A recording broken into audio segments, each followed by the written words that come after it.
Como vemos, todas as ideias napoleonianas são ideias da pequena propriedade, incipiente no frescor da juventude. Para a pequena propriedade na fase da velhice constituem um absurdo. Não passam de alucinações de sua agonia, palavras que são transformadas em frases, espíritos transformados em fantasmas. Mas a paródia do império era necessária para libertar a massa da nação francesa do peso da tradição e para desenvolver em forma pura a oposição entre o poder do Estado e a sociedade. Com a mina progressiva da pequena propriedade, desmorona-se a estrutura do Estado erigida sobre ela a centralização do Estado, de que necessita a sociedade moderna, só surge das minas da máquina governamental burocrático-militar forjada em oposição ao feudalismo. A situação dos camponeses franceses nos fornece a resposta ao enigma das eleições de 20 e 21 de dezembro, que levaram o segundo Bonaparte ao topo do Monte Sinai, não para receber leis mas para ditá-las. Evidentemente a burguesia não tinha agora outro jeito senão eleger Bonaparte quando os puritanos, no Concílio de Constança, queixavam-se da vida dissoluta a que se entregavam os papas e se afligiam sobre a necessidade de uma reforma moral. O cardeal Pierre de Aile bradou-lhes com veemência: quando só o próprio demônio pode ainda salvar a Igreja Católica, vós apelais para os anjos. De maneira semelhante, depois do golpe e Estado, a burguesia francesa gritava: só o chefe da sociedade de 10 de dezembro pode salvar a sociedade burguesa. Só o roubo pode salvar a propriedade, o perjúrio, a religião, a bastardia, a família, a desordem, a ordem. Como autoridade executiva que se tornou um poder independente, Bonaparte considera sua missão salvaguardar a ordem burguesa. Mas a força dessa ordem burguesa está na classe média. Ele se afirma, portanto, como representante da classe média, e promulga decretos nesse sentido. Não obstante, ele só é alguém devido ao fato de ter quebrado o poder político dessa classe média e de quebrá-lo novamente todos os dias. Consequentemente, afirma-se como o adversário do poder político e literário da classe média. Mas ao proteger seu poder material, gera novamente o seu poder político. A causa deve, portanto, ser mantida viva. O efeito, porém, onde se manifesta tem que ser liquidado. Mas isso não pode se dar sem ligeiras confusões de causa e efeito, pois em sua mútua influência ambos perdem suas características distintivas.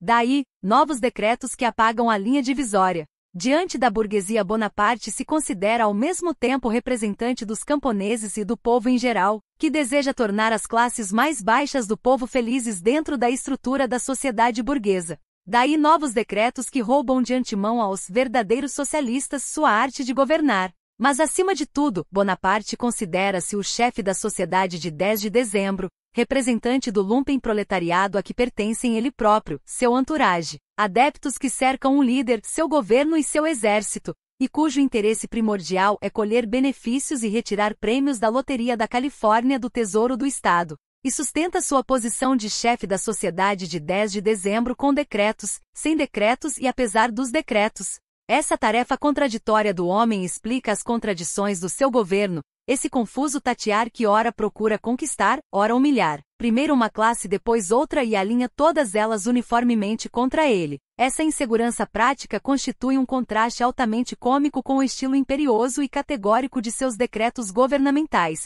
estilo copiado fielmente do tio. A indústria e o comércio e, portanto, os negócios da classe média, deverão prosperar em estilo de estufa sob o governo forte. São feitas inúmeras concessões ferroviárias. Mas o lumpenproletariado bonapartista tem que enriquecer. Os iniciados fazem tripotagem, trapaça na bolsa com as concessões ferroviárias. Obriga-se ao banco a conceder adiantamentos contra ações ferroviárias. Mas o banco tem ao mesmo tempo que ser explorado para fins pessoais, e tem portanto que ser bajulado. Dispensa-se o banco da obrigação de publicar relatórios semanais. Acordo leonino do banco com o governo. É preciso dar trabalho ao povo. Obras públicas são iniciadas. Mas as obras públicas aumentam os encargos do povo no que diz respeito a impostos. Reduzem-se, portanto, as taxas mediante um massacre sobre os que vivem de rendas, mediante a conversão de títulos de 5% em títulos de 4,5%. Mas a classe média tem mais uma vez que receber uma propina. Duplica-se, portanto, o imposto do vinho para o povo, que o adquire a varejo, e reduz-se à metade o imposto do vinho para a classe média, que a bebe por atacado. As uniões operárias existentes são dissolvidas, mas prometem-se milagres de união para o futuro. Os camponeses têm que ser auxiliados. Bancos hipotecários que facilitam o seu endividamento e aceleram a concentração da propriedade. Mas esses bancos devem ser utilizados para tirar dinheiro das propriedades confiscadas à Casa de Orleans. Nenhum capitalista que concordar com essa condição que não consta do decreto, e o banco hipotecário fica reduzido a um mero decreto, etc, etc.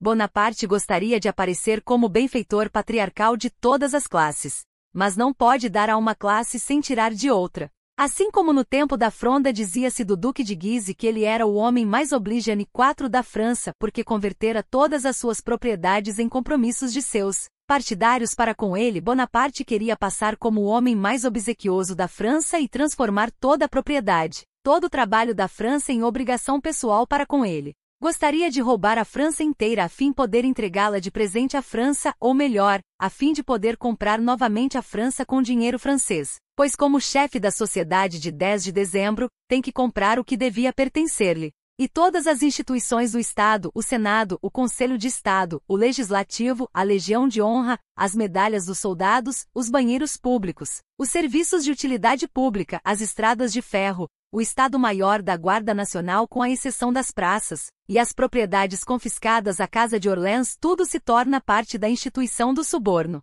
Todo posto do exército ou na máquina do Estado converte-se em meio de suborno. Mas a característica mais importante desse processo, pelo qual a França é tomada para que lhe possa ser entregue novamente, são as porcentagens que vão ter aos bolsos do chefe e dos membros da sociedade de 10 de dezembro durante a transação. O epigrama com o qual a Condessa L, amante do senhor de Morne, caracterizou o confisco das propriedades da Casa de Orleans, é o primeiro voo, ou furto, da águia. Pode ser aplicado a todos os voos desta águia, que mais se assemelha a um abutre. Tanto ele como seus adeptos gritam diariamente uns para os outros, como aquele cartucho italiano que admoestava o avarento que, com ostentação, contava os bens que ainda poderiam sustentá-lo por muitos anos. Contas teus bens, deverias antes contar teus anos.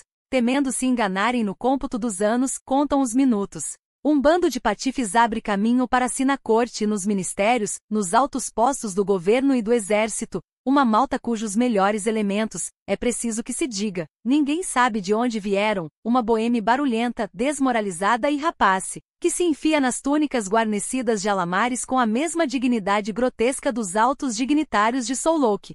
Pode-se fazer uma ideia perfeita dessa alta camada da sociedade de 10 de dezembro quando se reflete que Véron Crevel é o seu moralista e Granier de Cassagnac o seu pensador. Quando Guizot, durante o seu ministério, utilizou-se desse Granier em um jornaleco dirigido contra a oposição dinástica, costumava exaltá-lo com esta tirada: é o rei dos palhaços. Seria injusto recordar a regência ou Luís XV com referência à corte de Luís Bonaparte ou à sua camarilha. Pois a França já tem passado com frequência por um governo de favoritas, mas nunca antes por um governo de homens satisfeitos. Impelido pelas exigências contraditórias de sua situação e estando ao mesmo tempo, como um prestidigitador, ante a necessidade de manter os olhares do público fixados sobre ele, como substituto de Napoleão, por meio de surpresas constantes, isto é, ante a necessidade de executar diariamente um golpe de Estado em miniatura, Bonaparte lança a confusão em toda a economia burguesa, viola tudo que parecia inviolável à Revolução de 1848, torna alguns tolerantes em face da Revolução, outros desejosos de revolução, e produz uma verdadeira anarquia em nome da ordem, ao mesmo tempo que despoja de seu halo toda a máquina do Estado, profana-a e torna-a ao mesmo tempo desprezível e ridícula. O culto do manto sagrado de Treves ele o repete em Paris sob a forma do culto ao manto imperial de Napoleão. Mas quando o manto imperial cair finalmente sobre os ombros de Luís Bonaparte, a estátua de bronze de Napoleão ruirá do topo da coluna Vendôme. K. Marx. Escrito entre dezembro de 1851 a março de 1852. Fim do áudio de 18 Brumário de Luís Bonaparte.